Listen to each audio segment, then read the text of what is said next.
Hola, ¿qué tal? Muy buenas tardes a todos. Pues bueno, bienvenidos nuevamente a este podcast, Los Valores del Trader. Y hoy tenemos un podcast súper interesante. Hoy vamos a hablar sobre presupuesto de familia. Tengo a dos personas que estimo mucho. Tengo a Alejandro Sinisterra, tenemos al Edu Osorio. Y bueno, vamos a hablar hoy de lo que nos gusta, de inversiones, de finanzas, de valores capitalistas y vamos a tratar un tema muy interesante que es vivir una vida por presupuesto. Bueno, Alejo, presentate un poco, contanos un poco quién sos vos, qué haces, cómo nos conociste, cómo llegaste acá. Bueno, yo soy ingeniero industrial, eso estudié aquí en Cali, en la Javeriana, y pues conocí a Rubén ya hace como 5 años. Yo empecé en todo este tema del trading y las inversiones pues prácticamente desde la pandemia, si no estoy mal.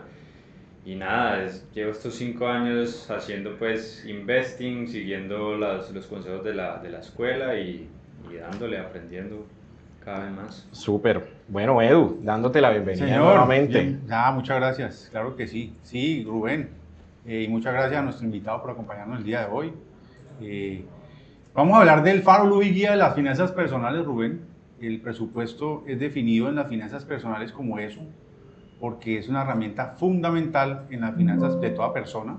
Eh, Aparte pues, del presupuesto hay otras herramientas también importantes, pero el presupuesto es lo que nos da el control y lo que nos da la señal y los límites de lo que nos debemos, en lo que nos debemos gastar las cosas versus el ingreso que tenemos.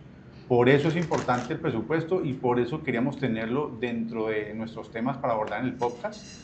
Y quisimos hacerlo el día de hoy con invitado y con un invitado muy especial que es compañero de la academia y estudiante de la academia, porque pues en su vida está por dar muchos pasos y creo que nos sirve como muy buen ejemplo, porque ya lo está haciendo, de cómo hacer un presupuesto y cómo hacerlo de forma adecuada. Bueno, Alejo nos buscó o me buscó hace que 2 días, ¿cierto? Contando la historia y nos contaba que él había visto nuestro podcast sobre presupuesto en pareja. Finanzas en pareja, sí. Y entonces nos comentaba Alejo que estás en proyecto de armar ya hogar, como decimos, irte a vivir. No todavía casarte, pero Todavía estás no, en ese todavía proyecto de mudarte con tu novia. Contanos entonces, Sí. ¿cómo son esas vicisitudes y cómo llegaste allí?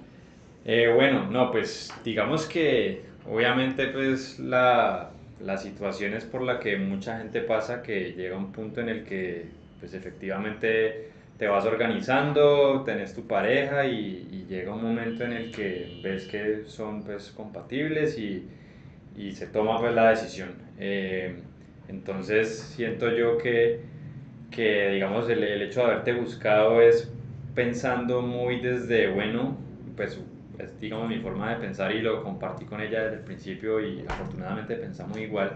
Y es que bueno, si nos vamos a ir a vivir juntos, la decisión es obviamente en gran parte sentimental, sí, nos amamos, vamos a construir pues juntos, pero la parte pues ¿La como plata seria del qué? asunto, sí, la plata, cómo nos vamos a distribuir, todas esas conversaciones que muchas veces son difíciles, pero hay que tenerlas, es muy importante, porque como bien lo decían ustedes en el podcast pasado, pues cuando uno está con alguien y empieza a crear un hogar, es con cosas buenas y cosas malas a bordo, Total. y pues para que sea exitoso creo yo que uno tiene que tener todos estos temas bien alineados en pareja. Genial. Y Edu, como decíamos la vez pasada, el hogar, el matrimonio, la familia es un potencializador Total. financiero si se juntan los dos partners de forma correcta. Y digamos Correcto. que si hay una amalgama que se forme bien,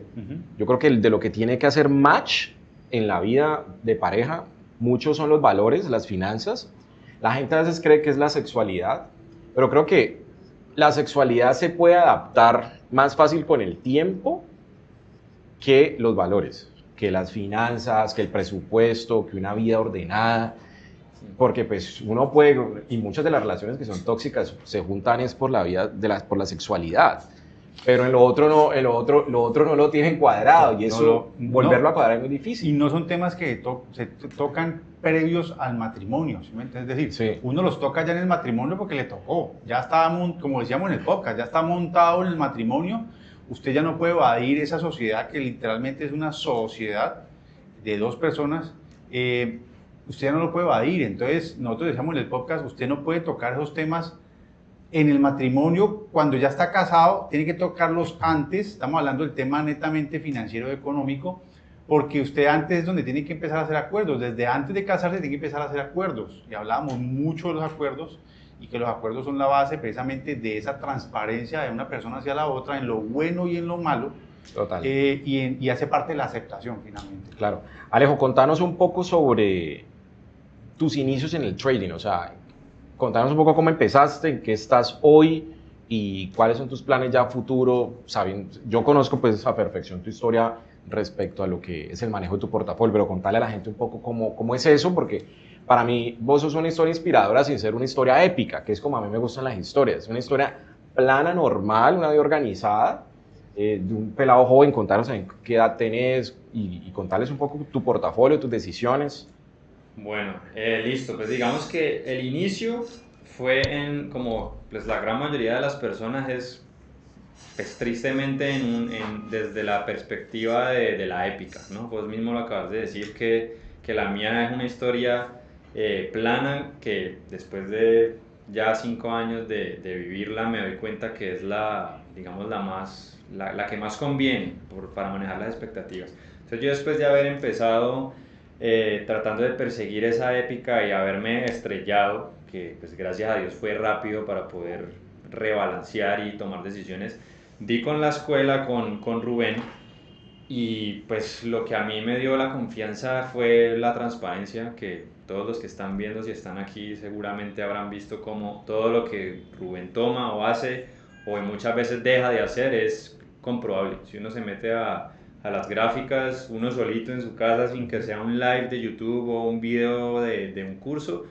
uno puede seguir y ver que lo que está haciendo es la realidad, no se está inventando nada.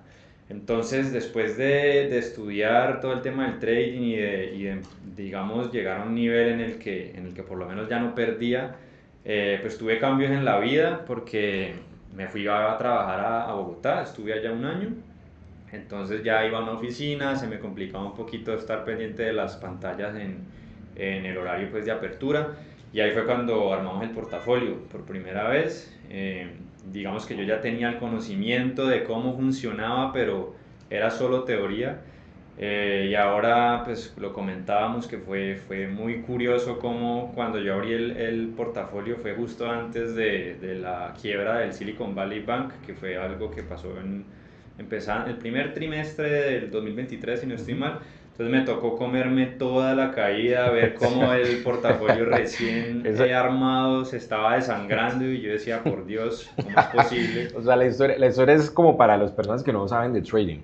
Alejo él estudió con nosotros y empezó haciendo lo que todo el mundo hace, day trading, comprando, vendiendo acciones, y en ese aprendizaje pues su cuenta empezó a perder. Luego empezó a estabilizarse y ya no perdía, pero estaba en negativo. Exacto. Yo le dije un buen día y pues me contó pues de su oportunidad laboral, y como responsables que tenemos que ser en esto, Edu, es decirle tu trabajo primero antes que el trading, porque el trading es un ingreso alternativo, no es el ingreso principal. No te vendimos esa idea de quédate aquí, soñar con el trading o abandonar tus sueños. Entonces le ayudé a armar un portafolio. Me acuerdo tanto que te invité como un café a un restaurante que hay aquí en Granada que se llama Bohío. Y armamos el portafolio, y como no sé, a las 2 semanas todo el mercado se fue al carajo. Entonces eso que ya no perdí Alejo se volvió peor. Empeoró. Sí. Y ahí pues nada, lo que tiene que hacer un buen gestor: tripas, aguante y compre más acciones. Y hoy tu portafolio, ¿cuánto lleva de rentabilidad? Desde que lo empezamos en el 2023, fue en febrero, 66% de rendimiento. Una maravilla. Después de haber estado en menos 20%. Sí, porque total. Ese ha sido el viaje, eso ha sido lo interesante, que se comenzó, llegó a menos 20 y pues hoy ya que no sé cuántos meses irán. 2 años, tal vez. 2 años, por ahí unos 29, 18 meses más o menos. Claro. Ya va en 60. Pero entonces se recuperó el 20 Y va en el 60, o sea, la recuperación es del 80. Claro, y si ha hecho un 60, ha hecho 3 veces su Claro, riesgo. su riesgo. Su riesgo. ¿Cuántos años tenés vos, Alejo? Qué pena. 28. 28 años. 28 y empecé Vos a los con 28 todos. ¿qué estabas haciendo? Yo a los 28 trabajaba, pues no tenía ni idea del trading y esto, sabes que yo soy relativamente nuevo, si se quiere, en el tema del trading, no en el tema de las inversiones, porque las inversiones sí arranqué ya hace tiempo. Pero no a los 28 años, en el caso mío, yo a los 28 años, pues no, era Era un un loquillo. ciudadano promedio. Sí. Y no, pues, tenía mi empresa, yo ya había creado mi empresa, Sí. trabajaba también para mi familia, en una empresa familiar, pues no todo así que era sí, loco, ¿no? O una persona promedio. Sí. Pero pues no invertía en la bolsa de valores, tenía otro tipo de inversiones. Pero no. ¿Y te hubiera gustado a esa edad? Por ejemplo, yo empecé en el mundo de la bolsa, Alejo, a los... que puede ser, ¿no? Como a tu edad, ¿sabes? Como a tu edad. Solo que cuando yo te conocí tendrías 26, 25. 24. Y yo recuerdo que yo te decía, ay, si yo hubiera aprendido esto a tu edad, yo tendría un buen billete de hoy. Claro, lógicamente, que yo ya pasé los 40, ¿no? Así cuántos años tengo. Pero tengo ya más de 40 y me hubiese gustado muchísimo. Y eso es lo que de hecho yo recomiendo. O sea, entre más temprano uno empiece, más Sí. oportunidades hay, inclusive de recuperar pérdidas, como es el ejemplo de nuestro invitado el día de hoy. Mira, o sea, entre más temprano uno arranque, más aprende porque te va a tocar esas caídas. Vas a saber que esas caídas son completamente normales, no vas a salir corriendo a cerrar la cuenta y a materializar las pérdidas y vas a poder ver cómo se recupera tu portafolio. ¿Por qué? Total. Porque arrancaste temprano. Claro, entonces el perfil de Alejo, pues para las personas que nos ven y nos escuchan en nuestro podcast, vos sos un pelado de 28 que empezó a aprender este negocio a los 24. No sos trader, scalper, nada de eso, simplemente tenés un portafolio, aprendiste la estrategia de value investing, la aprendiste aquí con nosotros, trabajás, tenés tu profesión y digamos que por esa madurez de la vida ya estás pensando en hacer familia o conociste una mujer que me imagino dijiste, con esta quiero construir algo y ya estás viviendo con ella. Sí. ¿Cómo están pensando las finanzas, Alejo? Bueno, la ventaja ¿cuál es? Fuimos desde las primeras etapas del noviazgo, ni siquiera te sé decir cómo o dónde, simplemente fueron saliendo las conversaciones y fuimos muy transparentes respecto a cómo cada uno por aparte manejaba las finanzas. Entonces, una ventaja fue que ella también es muy, digamos, como asertiva y es bien detallista en cuanto a, bueno, cómo me estoy gastando mi plata. Uh-huh. Yo por mi lado también, porque, pues, como les comenté ahorita cuando me fui a Bogotá, fue como mi independizada. Uh-huh. Entonces vos ahí ya ves la Claro. vida con otros ojos, ¿no? Porque si bien, gracias a Dios, mis papás no me iban a dejar morir, como se dice coloquialmente, si algo pasaba, pues ya la clásica, si quieres comer, vaya a mercar. ¿Cómo va a mercar? Pues si está trabajando o no está trabajando. Y si hay plata o no hay plata, depende de uno. Entonces ahí es donde entra el presupuesto. Entonces, básicamente nosotros tenemos ya como unas reglas que las construimos gracias a que como cada uno tenía como un track record de su presupuesto personal. De ahí sacamos unos números como unos porcentajes, porque siento que es algo más Claro. sencillo de llevar. Y ahorita vamos a hablar de los porcentajes. Ya llegamos allá. Entonces, claro, nosotros le tenemos asignado unos porcentajes para gastos fijos, tenemos uno pues, que está para ahorros como de largo plazo, le llamamos, sin que sean inversiones. ¿Por qué? Porque digamos es pensando en comprar carro, por ejemplo, que pues un carro a mucha gente le llama inversión, pero de verdad un carro pues muchas veces no es inversión, entonces porque se te deprecia, etc. Entonces tenemos así gastos fijos, ahorro a largo plazo y tenemos obviamente el pedazo para las inversiones pensando en todo esto que ya hablamos. Y el invitado es perfecto, Rubén, porque es una persona que está dando el paso, ¿sí? No queríamos traer a alguien aquí, o pudimos haber traído a alguien aquí que ya estuviese casado, que llevara 10 años, como el caso mío, por ejemplo, que estoy casado hace 10 años, y que ya esté andando y probablemente no tenga el presupuesto, sino que lo tenga que construir ya en el matrimonio, sino que es perfecto pues precisamente porque está dando ese paso, ¿sí? Se está dando la oportunidad con la persona con la que va a formar. Me parece genial eso, Edu, porque digamos que primero pues ver jóvenes todavía pensando en organizarse, pues yo conozco parte lo ordenado que es Alejo y compartimos mucho los valores, o sea, de la vida ordenada, de la vida organizada. Y podemos entonces hablar un poco sobre presupuesto, Edu. Vale. En pantalla estoy colocando, de pronto ustedes dos no lo están viendo, pero en pantalla estoy colocando para las personas tres tipos de presupuesto para tres tipos de persona. Y quisiera, Edu, que nos explicaras un poco. Hay un presupuesto para emprendedor, un presupuesto para cuando uno es empleado y uno para cuando se es empresario. Sí. Háblanos un poco de eso. A ver, el presupuesto, como decía yo, es el faro, luz y guía de las finanzas personales.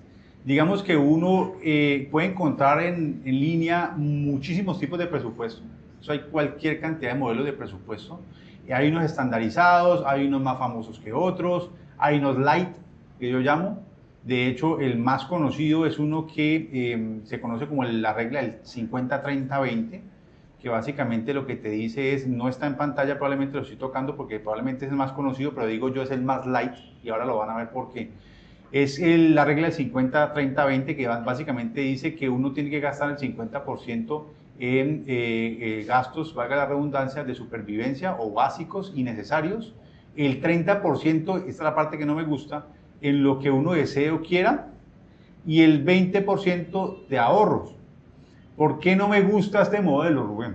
Primero porque es muy light, poco detallado y estandarizado para todo tipo de personas. Y todos sabemos que no todos operamos de la misma forma, no todos cumplimos dentro de la sociedad y dentro del ámbito económico la misma función.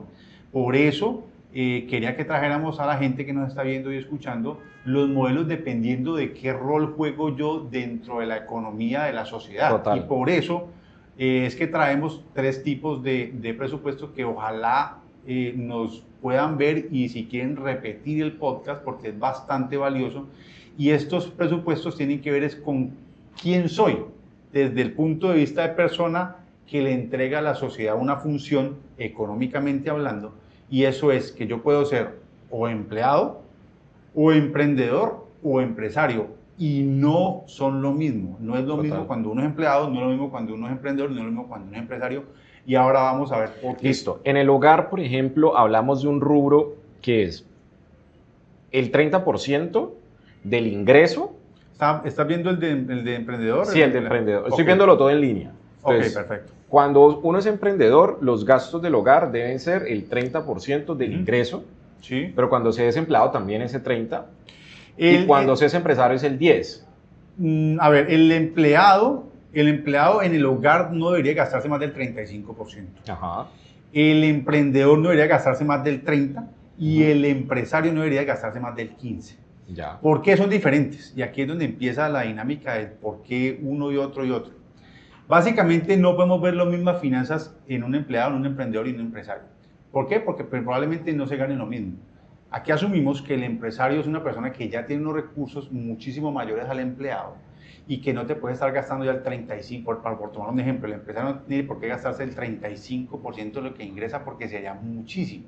Estamos hablando de una persona que tiene empresa, que ya tiene un bagaje y tiene unos ingresos constantes, mientras que el empleado no, el empleado tiene probablemente y normalmente un salario estándar fijo en la mayoría de los casos. Hay personas que claramente tienen un ingreso variable, pero no es, ahora hay salarios grandísimos, pero el estándar promedio dice que no es muy grande, entonces no te puedes pasar del 35%. Y hay un intermedio que es el emprendedor que no debería estarse gastando más del 30%, y estamos hablando de básicamente los gastos del hogar. ¿Cuáles ¿Qué son los gastos del hogar? Exacto. Básicamente aquí nos preguntan. Una renta o hipoteca o crédito hipotecario que estés pagando, los servicios públicos, llámese agua, gas, energía, el internet, el celular, la alimentación. Esos son gastos que le competen al hogar, por eso están metidos dentro del rubro del hogar, que se llama hogar. Y pues, como les digo, es diferente el hogar de un emprendedor, el hogar de un empleado y el hogar de un empresario. En cuanto a los modelos de gastos. Hay un rubro que me llama la atención, que es crecimiento personal. ¿Por qué en el empleado es mayor que el del empresario y emprendedor? Pues para que no desgranemos, háganle screenshot a esto y luego si quieren nos pueden ir haciendo preguntas, pero noto, digamos, diferencias en el crecimiento personal. Entiendo que el empleado debería invertir un poco más en ese rubro. ¿Por qué?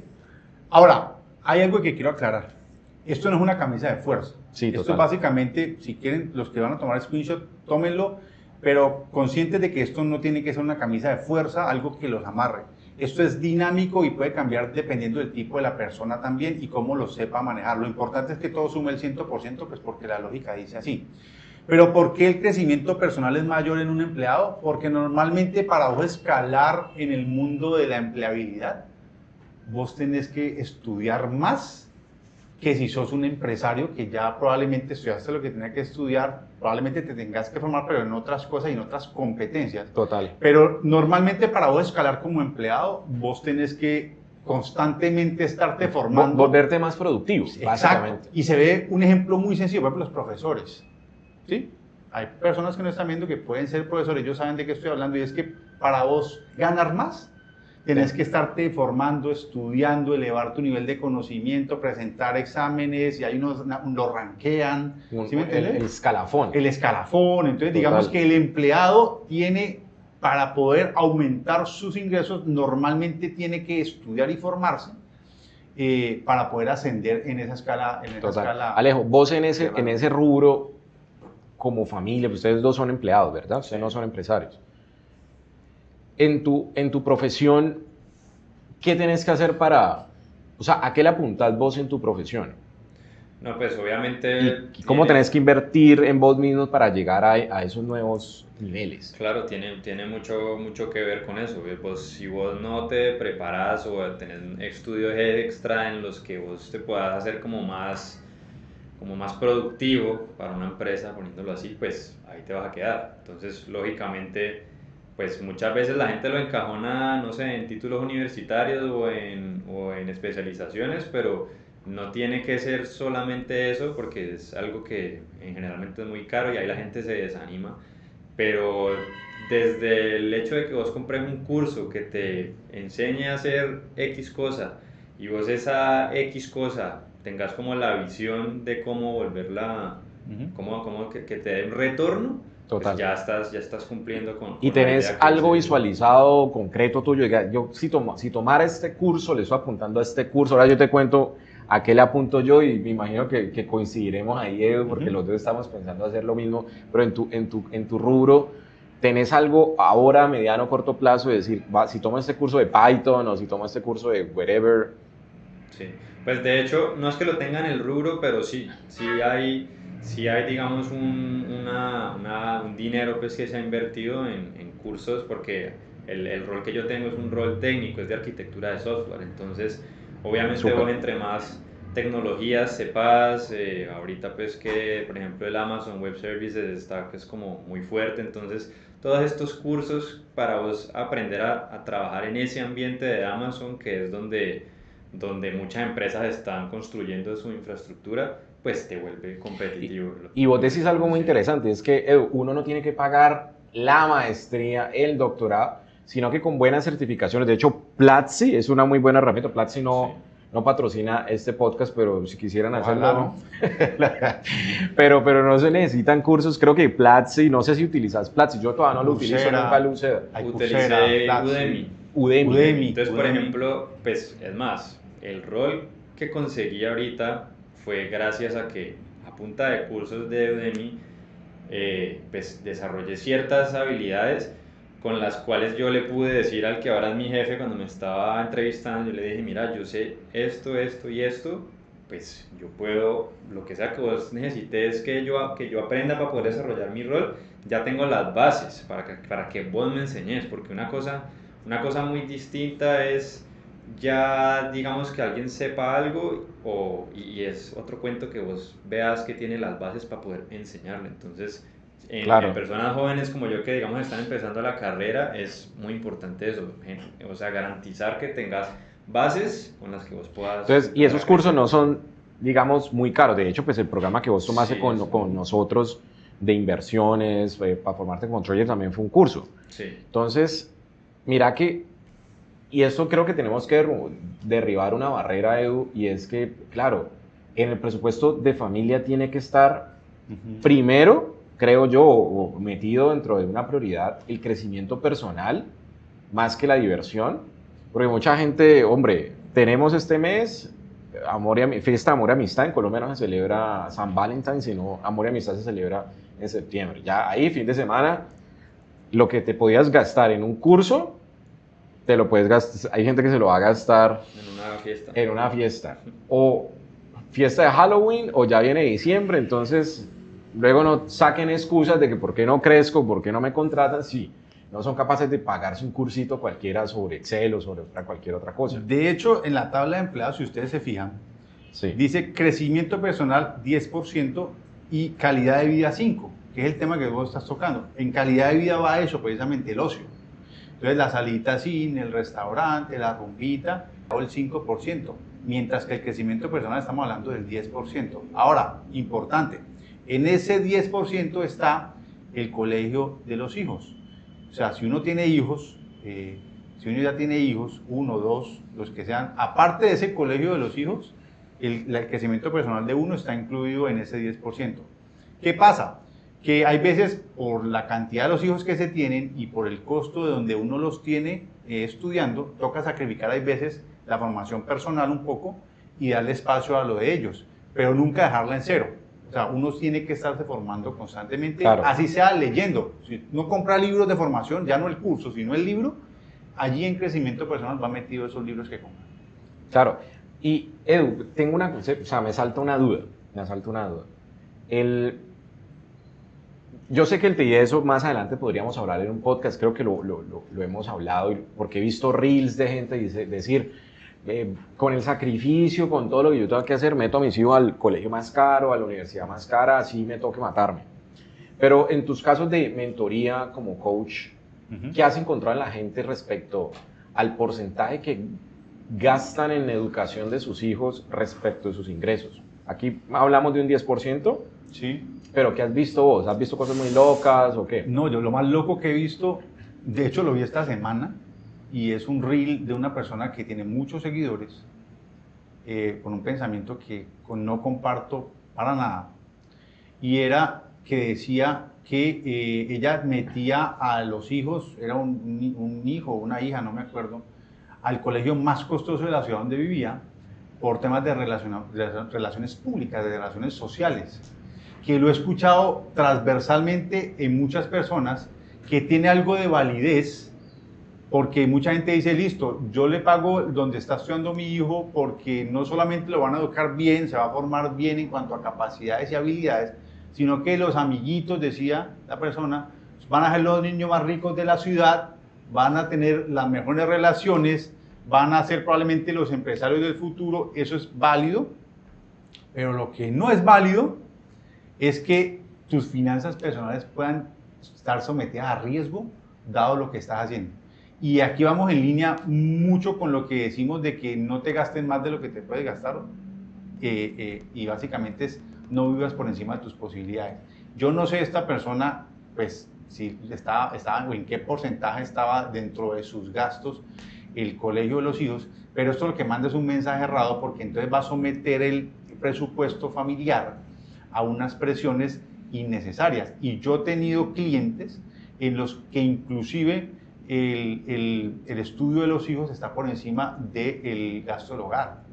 Y estamos hablando que el gasto del hogar es un empleado del 35%. Entonces, para que se vayan haciendo una idea, esto es lo que pasa cuando uno quiere darse lujos que no se puede dar, con resultados especulativos, Rubén, que es un tema de otro podcast total, porque usted mete un pelado a estudiar al colegio X, pero eso no le garantiza que vaya a ser el mejor profesional. Total. ¿Sí? O esos amiguitos que usted cree que van a ser los amigos de él, ¿será que realmente van a ser los amigos o estaba en el lugar equivocado y los amiguitos van a ser otros? O sea, tiene mucho especulación. Sí, es una especulación que... Pero... Entonces, voy a compartirles otro slide y voy a hablarles sobre modelos de presupuesto. Y de pronto aquí te hablo un poco, Alejo, si de pronto mi experiencia te puede aportar en esa decisión que estás tomando ahorita de tener una familia. Mira, yo lo que empecé a hacer cuando tenía más o menos tu edad y quería casarme, quería hacer familia. Es decir, este es mi presupuesto hoy, tran. Entonces yo empezaba arriba los ingresos, abajo los gastos que tenía. Entonces empieza ingresos de Alejandro. ¿Cómo se llama tu novia? Ana María. Ingresos de Ana María. Ingresos A, B, C, que uno los deja en cero, pero serán ingresos que uno tiende a buscar. Entonces sumas esos dos ingresos y ahí empiezas a restar el hoy. Claro, uno se sueña con un carrito más, entonces vos lo metes en ese presupuesto y puede que abajo te dé negativo. Entonces vos decís, ese carrito no puede ir en este escenario de hoy, sino que va en el siguiente escenario. Entonces copias y pegas en otra columna tus ingresos y ahí empiezas a poner tus sueños. Quiero un carrito, un Mazda 3, un Mazda 6, yo qué sé, tal camioneta. Entonces abajo te va a dar un negativo. Ese negativo lo vas a tapar con las casillas de ingreso A, con ingreso B, con ingreso C. Pues en tu caso, ingresos de trading, ya tienes una cuenta de trading, entonces vos vas a decir, mi cuenta de trading me puede dar $50 más, pero resulta que mi hueco son 200 si comprara tal carro. Entonces, eso te permite soñar con nuevos ingresos. Cuando empezás a soñar con nuevos ingresos, pues inmediatamente metes en cintura la casa. ¿Ya? Y luego entonces vos decís, bueno, yo el Mazda 3 y luego, ¿cómo sería tener un Mercedes? Entonces ya eso es el escenario siguiente, donde vos ya tienes que decir, el hueco es tan grande que necesariamente mi empleo tiene que ser más alto. Entonces ya empiezas a pensar en Udemy, empiezas a pensar en Platzi, empiezas a pensar en meterle más plata a tu cuenta de trading, uno ya se pellizca, entonces uno empieza y le dice al papá, bueno, ¿qué hay para hacer? ¿Qué hay para ganar plata? Y es que eso es así. ¿Y qué me vas a poner a hacer si tenés alguna cercanía con tu padre? O sea, todas esas cosas hay que meterlas uno en el presupuesto, no solo el de hoy, porque pues el de hoy es fácilmente, uno dice, lo controlo con unos porcentajes, pero ¿cuáles van a ser los presupuestos del futuro respecto de los anhelos y sueños que yo tengo? Por ejemplo, si se quieren ir del país a estudiar. Entonces, la verdad que a mí lo que me sirvió mucho y lo uso hoy día es manejarlo por escenarios. Y te digo que yo hice, no sé, como 10 escenarios y los iba cumpliendo. Entonces yo borraba el uno, lo guardaba la columna en Excel y seguía con el otro. Y un buen día, ¿sabes qué? Está en el escenario 10. Y en el escenario 10 yo tenía unos ingresos altísimos. O sea, eso para mí, ese escenario cuando yo recién empecé era una cosa muy lejana. Pero sabes que me acabo de acordar una frase de Bill Ackman. El tipo es un gestor de hedge funds, se quebró, y cuando uno se quiebra se separa, todo el mundo le cae encima, y el man le preguntan en un podcast, ole, vos con esa mano de problemas, ¿qué hacías? Y ese man dijo, pana, y miraron cómo piensa el inversor, todos los días da un paso, da un paso, da un paso. Y ese paso compounded, o sea, con interés, como pensando en interés compuesto, eso de una.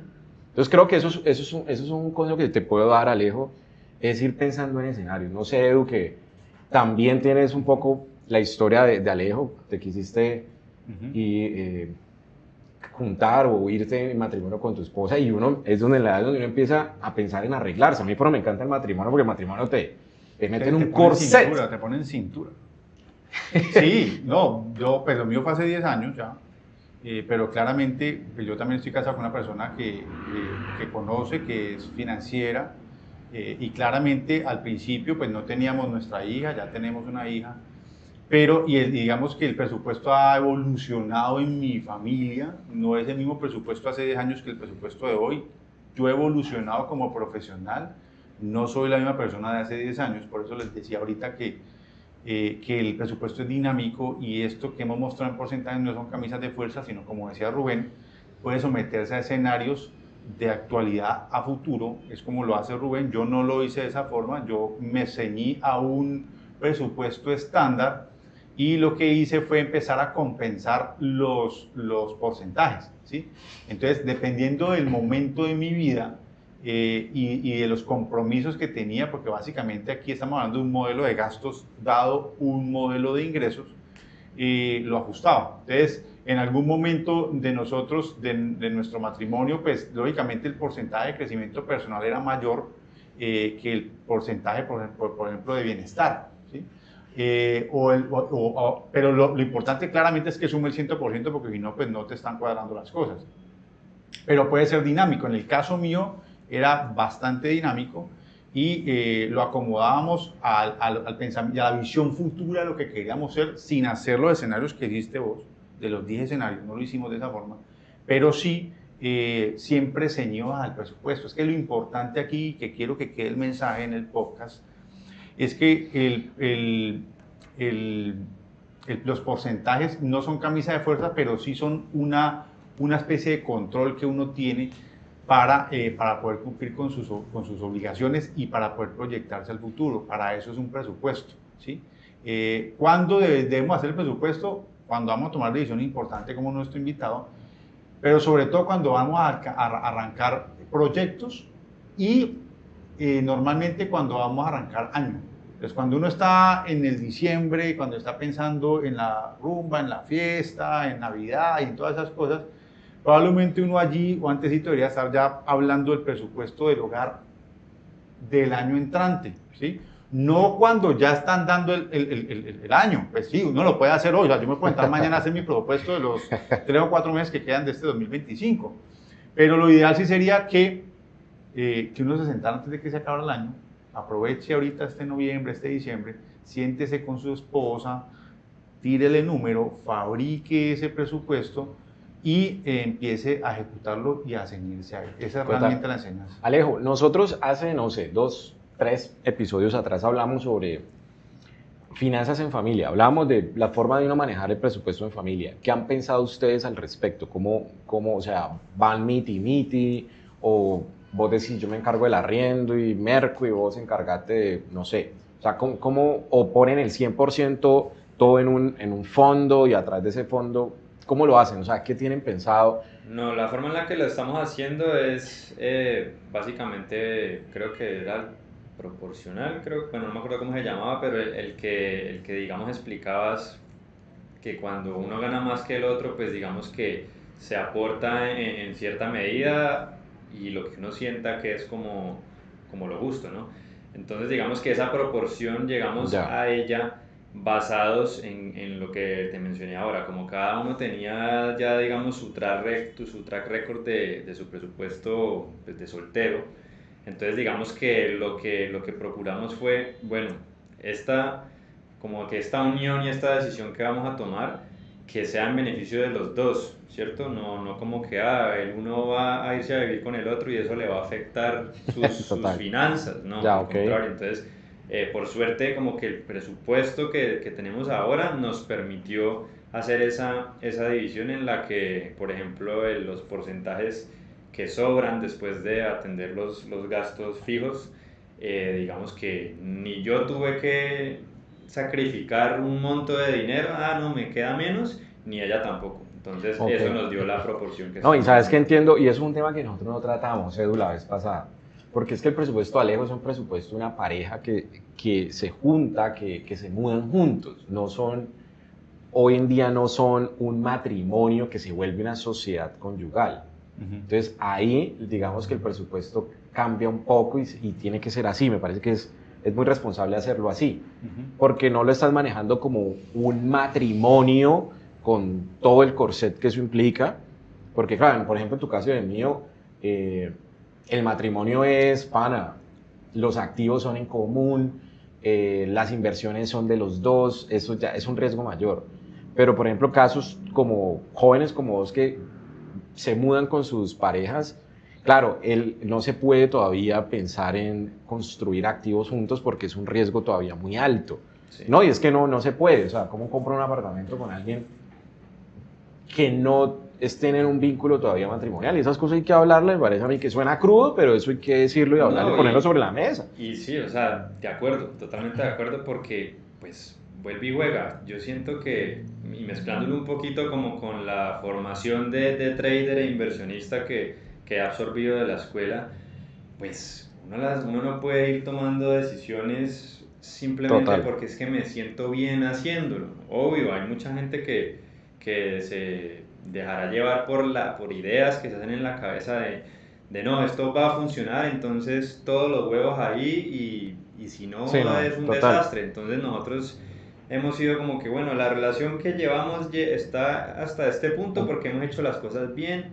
pasito a Me pasito, parece excelente. hablando las cosas, entonces obviamente esta no podía ser la excepción, porque si bien obviamente nos estamos yendo a vivir juntos porque tenemos a futuro esa visión de la que estás hablando, pues no la vamos no le vamos a echar un peso encima o Sí, digamos a total. sabotearla desde el inicio queriendo ya estar allá cuando Sí, no, todavía debemos estar dando los pasos eso es ajustados. total. Aquí, por ejemplo, nos hacen un comentario, Edu, sobre lo que hablabas de la universidad. Entonces, por ejemplo, decía Edu, cuando pagas una universidad tipo EAFIT, normalmente también pagas relaciones públicas. En ese tipo de universidades siempre están hijos de empresarios.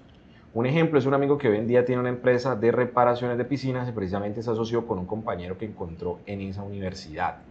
Supongo que la EAFIT es una universidad de Medellín, ¿verdad? Es una universidad, me Sí, imagino, sí, es una de buena prestigio. universidad de prestigio. Yo voy a responder primero esto. Yo le puedo responder a él porque yo estoy en la hermana de AFIT que se llama ICESI y le puedo responder con conocimiento de Y yo te causa. digo una cosa, no sé cuál sea tu nombre, pero mira, yo toda mi vida estudié, mi padre vivió muy por debajo de sus posibilidades. Él me podía pagar un colegio caro, nunca me lo pagó, siempre me metió a instituciones públicas, donde él no pagara un peso. Entonces, claro, mis relaciones en un colegio público, en una escuela pública, son cero. Si vamos con esta lógica, en un colegio público, cero. Pues tan es así que yo no tengo empresa con compañeros, mentiras. Uno de mis socios hoy, que es Cristian, es del colegio, es un colegio público. De la universidad, entré por mérito a la Universidad del Valle, que no entra cualquier persona, y pagaba cero. Y el tipo de network que uno puede hacer en la Valle no son los hijos de empresarios, no son nada. O sea, y yo hoy no tengo ningún compañero y no hago negocios con ningún compañero de mi universidad. ¿Listo? Pero eso no determinó mi éxito como profesional. Creo que lo que determinó mi éxito como Exacto. profesional es los valores que me dio mi padre y las relaciones que me legó mi padre. O sea, yo tengo que decir, yo no es que haya sido o sea, una lumbrera y un tipo, no, no, la verdad es que yo tengo que decirlo, la verdad sea dicha. Mi padre me legó relaciones y creo que él fue una persona, fue un profesional que se hizo a mérito y empezó a presentarme a sus clientes y presentarme su círculo y creo que, pues, no necesitó pagarme la universidad más cara para que yo pudiera en el futuro ser una persona wealthy. ¿En tu caso qué? ¿Vos sí estudiaste en la universidad? Yo estoy en la universidad, de hecho es hermana de la universidad que están hablando allí, de AFIT, pero está acá en Cali, de AFIT que está en Medellín. Pero yo lo que le quiero decir a la persona es que la universidad no hace a la persona, ¿sí? Es decir, no necesariamente el buen estudiante es el mejor profesional, ¿sí? Y eso se ve en muchísimos casos. O sea, yo conozco compañeros míos que eran muy buenos estudiantes y no necesariamente son los mejores profesionales actualmente. No todos tienen empresa con los amigos.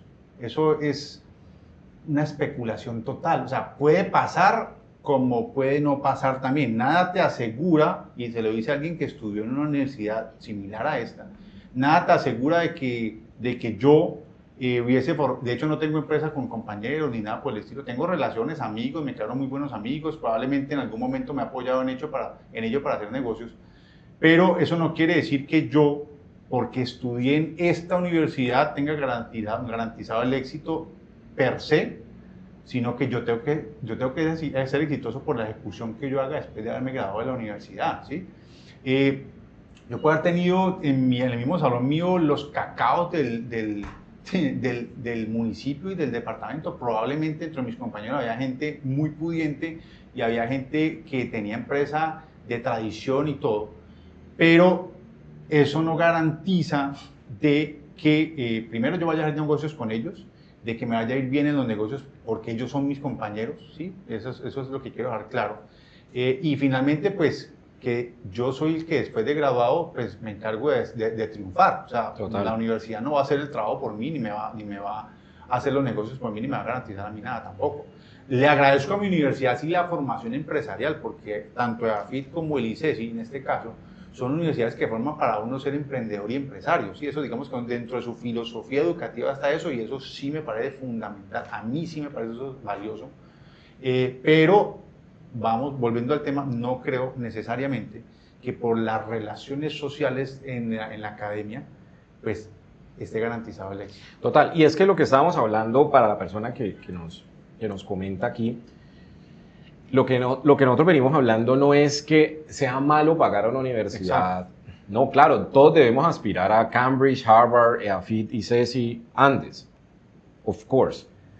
Lo que nosotros decimos es que si tu presupuesto familiar no Exacto. da para eso, uno no debería, porque no has creado la riqueza para podértelo pagar. Si mi ingreso, la universidad de mi hijo, es el 50% de mi ingreso, es meterse en una camisa de fuerza muy berraca. Yo siempre digo, la universidad es una crisis familiar para muchas familias.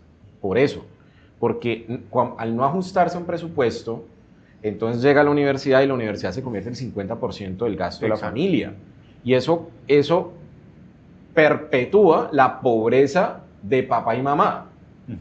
Eso es lo que yo, por ejemplo, a mi esposa le digo, ella me alega, y yo le digo, si no hay para pagar universidad cara, no se va a pagar porque yo no voy a empobrecer, porque es que al final de cuentas uno como esposo, al final de cuentas nosotros tenemos cuenta nosotros dos, mi esposa y yo, los hijos se van. Imagínate yo invertir todo el dinero a un esfuerzo de endeudarme, o sea, hablo de una irresponsabilidad financiera. Si lo pudiera hacer cómodamente se debe hacer, pero si lo haces de forma irresponsable, lo que va a pasar es que siempre vas a ser pobre cuando los papás son los que tienen que construir activos para su vejez y para su pensión. Entonces uno sacrifica todo el billete que vos, que sos inversionista, Alejo, ya sabes qué pasa si vos invertís 20 millones de pesos anuales, 20 millones de pesos anuales, 20 millones de pesos, compounded 20 años, como pareja, en 20 años sos rico y vivís, sos de esos viejitos sesentones bacanos que tienen, yo tengo unos amigos así, Convertible, ¿no? Que tienen bicicleta, tienen de todo, y viven muy parchados, pero es porque financieramente hicieron las cosas bien. Pero, claro, también una cosa es pretender venir a pagar la universidad cuando se te topa de frente. Creo que si uno quiere pagarle una universidad prestigiosa a un hijo, eso es un deseo noble, desde luego. Debe hacerse con tiempo. Prepagarlo. Ese es prepagarlo por 10 años, 15 años. ¿Cómo? Exacto.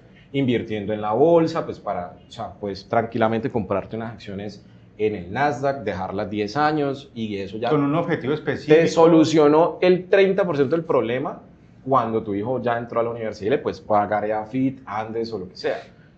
Pero eso normalmente no pasa, Rubén, y eso es lo triste. Por eso yo decía Total. ahorita que lo mejor es empezar temprano.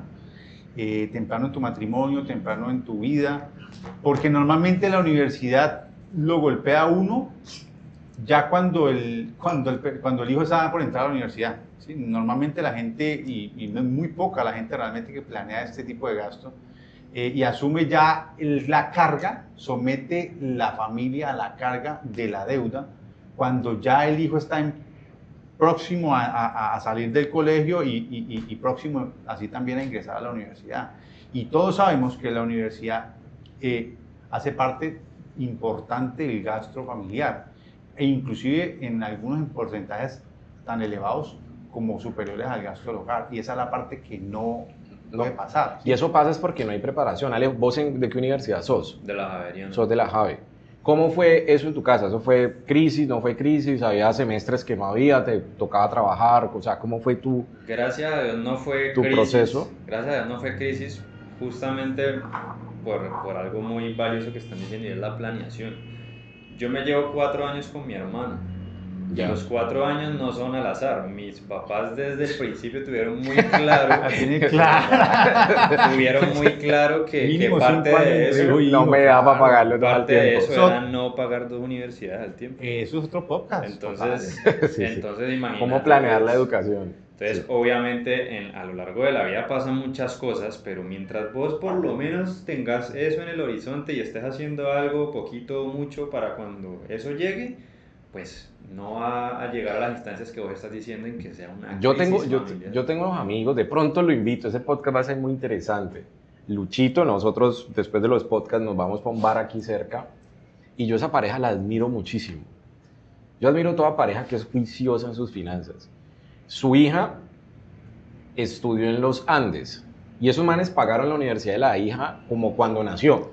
Literal, nació y paga. Hay una empresa, creo que se llama Global. Global no patrocina este podcast, pero si Ojalá quieren lo patrocinarlo lo pueden patrocinaran hacer. bien. Entonces, ellos pagaron eso, les costó, vendieron un carro. Ponete con los valores del inversionista.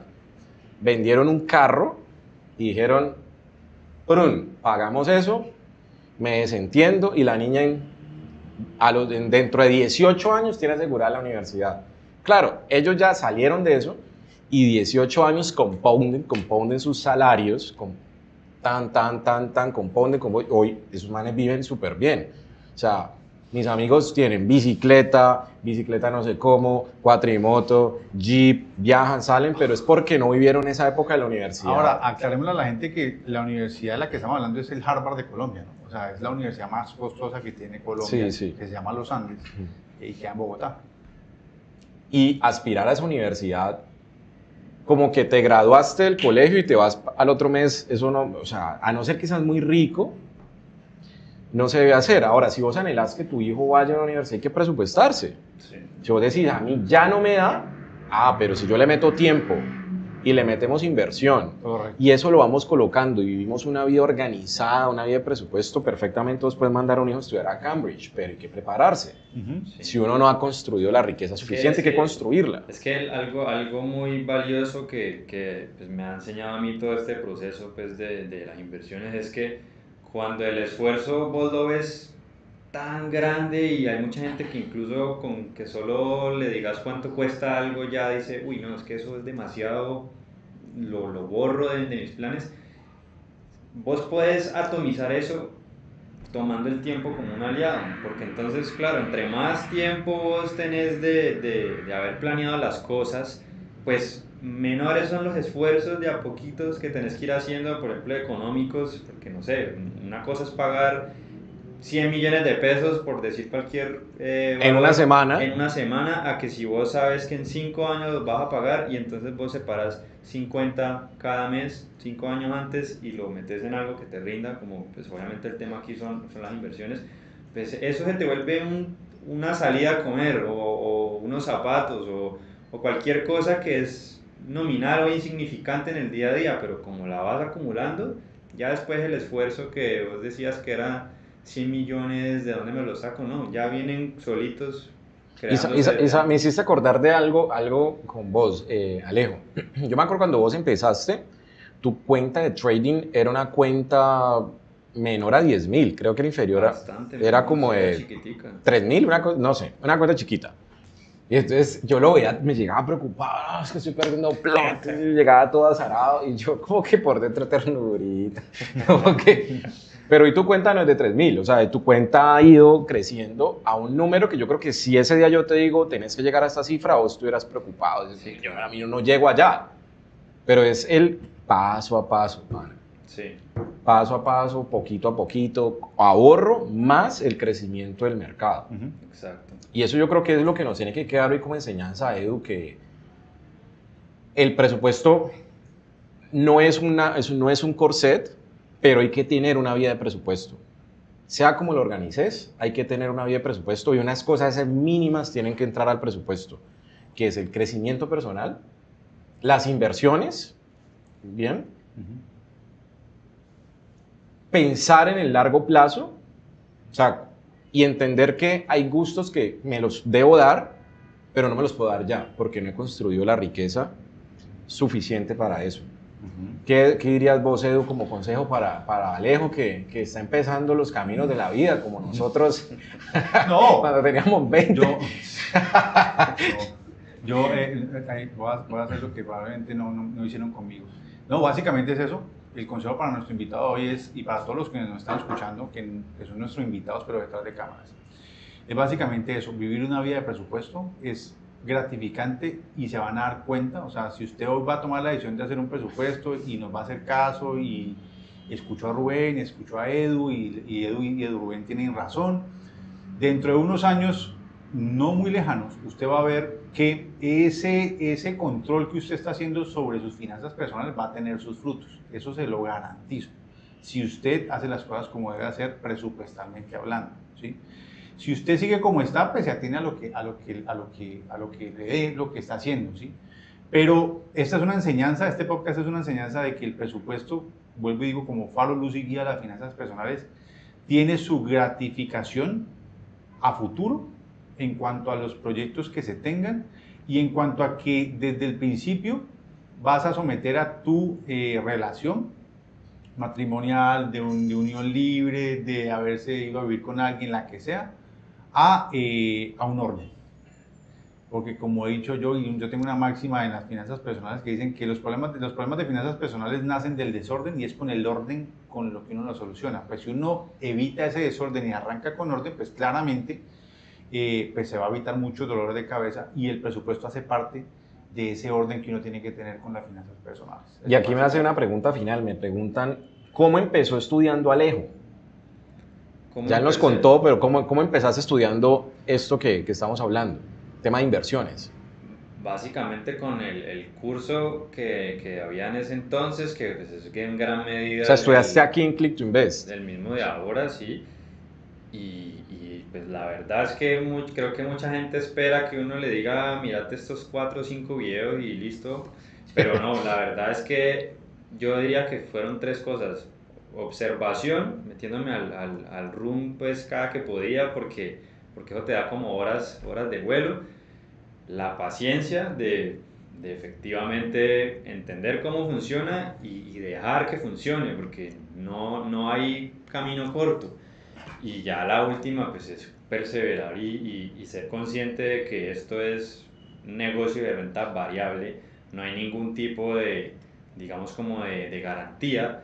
La única, digamos, parte de tranquilidad cuando ya uno de verdad lo entiende es, si yo sigo haciendo esto bien hecho, con el tiempo se ven los resultados. Entonces, seguramente quien nos pregunta no conoce qué somos nosotros somos una escuela de inversión en bolsa.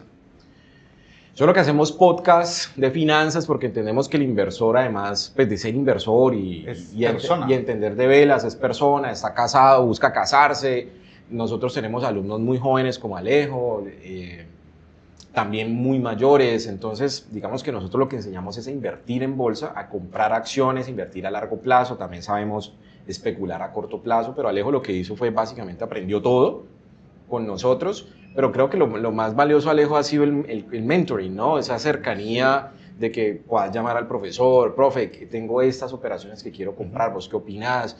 Y yo me acuerdo muchas veces, yo decía, Alejo, yo pues mira, mi portafolio va a ser esto es el análisis que he hecho este trimestre, lo que voy a comprar, vos verás, pues no te puedo recomendar, pero vos verás. Y cuando íbamos negativos, porque cuando el mercado cayó, yo también iba muy negativo.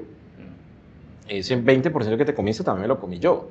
Pero mis pérdidas eran 20.000 negativos en un día, 15.000 negativos, 9.000 negativos, o sea, entonces, pero tener creo que esa comunidad también, y eso a uno como profesor también lo beneficia. Y es que esto también es importante, porque sí, si solamente te enfocas en trading y en la inversión a largo plazo, pero vos detrás no tenés unos valores y un orden que pues se resume en un presupuesto, pues la cabeza te va a flaquear, porque si no tenés en orden tu vida financiera y estás trabajando con dinero, exacto, y te toca porque te va a tocar ver pérdidas, y tu casa no está en orden, pues ya digamos que vas a fracasar, ni siquiera porque seas bueno o malo, o porque el mercado estuvo bueno o malo, no, sino simplemente porque tu cabeza era la que no estaba preparada para... Y es allí cuando las finanzas personales, y por eso la existencia de este podcast, afectan al inversionista. O sea, lo someten a presiones, a exigirle a la cartera de X montos, ciertas cantidades en cierto tiempo, y eso es lo que precisamente hace que muchísima gente no permanezca en el tiempo invirtiendo, se vaya con estafas y con estos personajillos pues, que le ofrecen dinero a una velocidad muchísimo más rápida de lo que realmente se puede hacer dinero. Y pues, de esto precisamente trata el podcast y son los valores del inversionista exitoso. Y estamos hablando de valores no necesariamente monetarios, sino de valores que trascienden al inversionista y van más allá de eso y van al ser, a la persona. Listo. Y, o sea, el podcast la verdad es que ha estado muy bueno. Tengo preguntas y comentarios y reacciones. Yo tenía incluso otra pregunta, Alejo. Ya está la última, ¿no? Es como Circo Hermanos Gasca.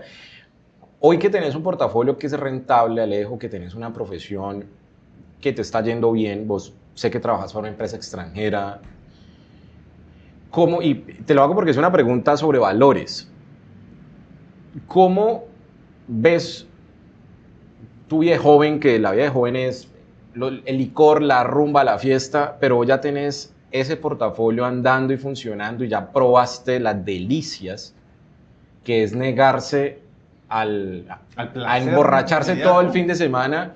O sea, ¿cómo manejas eso? ¿Cuál es tu mindset? No como inversor, no. Tu mindset como hombre de valores que dice, yo prefiero negarme a esto porque sé que tengo allí una cosa que me va a hacer rico. ¿Cómo es tu mindset? ¿Cómo funciona tu mente? Pues Quiero mira, entender eso. yo siento que es muy... Obviamente uno tiene etapas que quemar, ¿no? Entonces, pues obviamente yo ya estuve más joven, sin querer decir que esté viejo, ni mucho menos, pero ya tuve, digamos, esas etapas pequeñas en las que no pensaba en el futuro, cuando uno pues sigue viviendo con sus padres, no, digamos que no dimensiona que tiene que ser juicioso con X y Y cosas. Entonces, simplemente ahora que de verdad toda la responsabilidad recae sobre vos, de tu futuro, de tu bienestar, y pues ahora que el tema es que pues empecé a vivir con mi pareja, pues todo recae sobre los dos y en nadie más, no hay a quien echarle la culpa, entre comillas. Pues el mindset básicamente para responderte es nada, ya tenemos un orden, es sostenerlo y ver cómo producto de ese orden uno va teniendo una tranquilidad financiera, y esa tranquilidad financiera obviamente también se traduce en que el hogar esté feliz, porque pues como dicen coloquialmente que que cuando la pobreza entra por la puerta, el amor sale por la ventana, creo que si no estoy mal así es. Sí. Entonces es literalmente ver el dinero y los ingresos y el presupuesto como una herramienta para que tu futuro sea tranquilo. Y pues eso va de la mano, vuelve y juega al presupuesto. Si no estás presupuestando y no estás planeando, pues vas a ir por la vida respondiendo a las cosas que te pasan, a las crisis y siempre siendo como reactivo. Y eso no te Chimba. da una maniobrabilidad. Bueno, genial. ¿Algo más para decir, Edu? ¿O vamos No. cerrando el episodio del día de Vamos hoy? cerrando ya el día de hoy. Y bueno, genial. Hablándoles dentro de 8 días dentro de 8 días tenemos un nuevo podcast, un nuevo episodio, pues para que nos acompañen, va a estar bastante interesante también. Y va a ser sobre los gastos hormiga. Gastos hormiga. Vamos a hablar sobre gastos hormiga. Gastos hormiga. Y bueno, esperamos pues que esto les haya sido de mucho aprendizaje. Gracias, Edu, nuevamente por No, gracias por a todos tu los que ayuda están viendo profesional en también. esto. Y bueno, Alejo, Al gracias invitado, claro que sí. por asistir hoy. Entonces, un abrazo a todos, Dios les bendiga y estamos en contacto. Bye bye.